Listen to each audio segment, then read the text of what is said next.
ფასების კომისია კაბინეტში ზის და ჩემსავით ბაზარში არ დადის. ამიტომ აქ უნდა გადაწყვიტოს საკითხი და არა კაბინეტში. რაც უფრო მეტად ამტკიცებს ქართული ოცნება, რომ ფასები არ იზრდება, მით უფრო მეტად ბრაზდება ხალხი.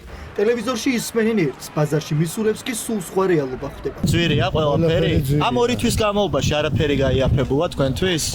ჩემთვის არაფერი. პირიქით, სადაც მივიდივარ, მეუბნებიან, რომ ორშაბათს უკვე ფასები ემატება. ნახევარი კილო ხორცი 10 ლარად. ეს არის შედეგი, რომელიც მოსწონს ირაკლი კობახიძეს. ორი ნაბიჯის თბილისის მაღაზიათა ქსელის ნაწილში 500 გრამი დაფასოებული ღორის ხორცი 10 ლარად ნამდვილად იყიდება. თუმცა იგივე სურათი არ არის მაგალითად ბათუმში. მე ვეძებ ხორცს ძროხის და ღორის, რომელიც უნდა ღირდეს 10 ლარი ნახევარი კილოგრამი. ეს რამდენი გრამია?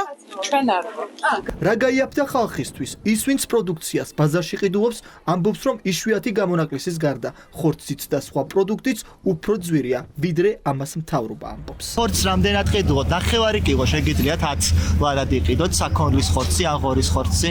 არა, საქონელი ღირს დაახლოებით ნორმალური საქონელი 27-30 ლარი, ღორის ხორცი 20 ლარამდე. აქ ბაზარში ხალხი მთელი თბილისიდან დაბალი ფასების გამო დადის, თუმცა სიძვირეს აქაც უჩივია.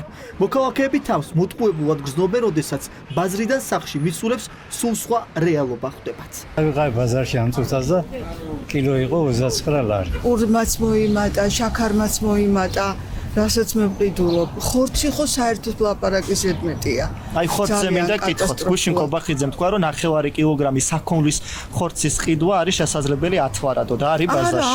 არა, რას ლაპარაკობ? ბილი ხორცში მივეცი 38 ლარი.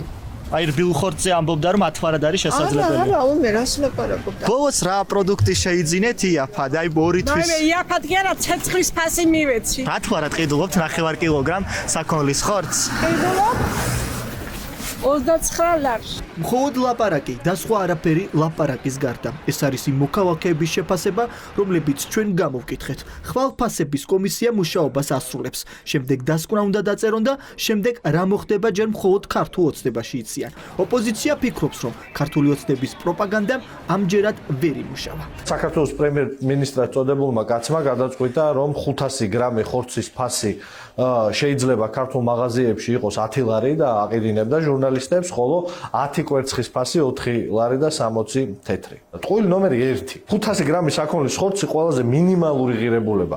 არა 10 ლარი, მინიმალური ყველაზე, არა 10 ლარი, არამედ 15 ლარია. ჯერ არ ვიცი მე საქართველოში ადამიანი არ მეგორება ხორცის ფასს ნახევარ კილოობით რო ითვლიდეს. აქაც იაფ ფასიანობა და მოკლე ფეხი ტყუილის ჩანს ნათლად. 15 ლარი არის ყველაზე მინიმალური ფასი. ტყუილი ნომერი 2.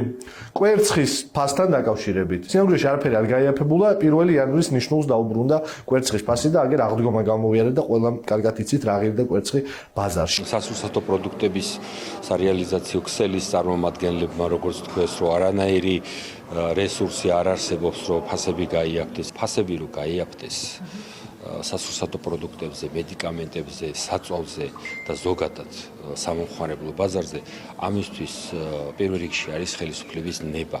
ხელისუფლების ნება და პირველ რიგში არის ნება იმისა, რომ ქვეყანაში აღმოიფხვრას კორუფცია.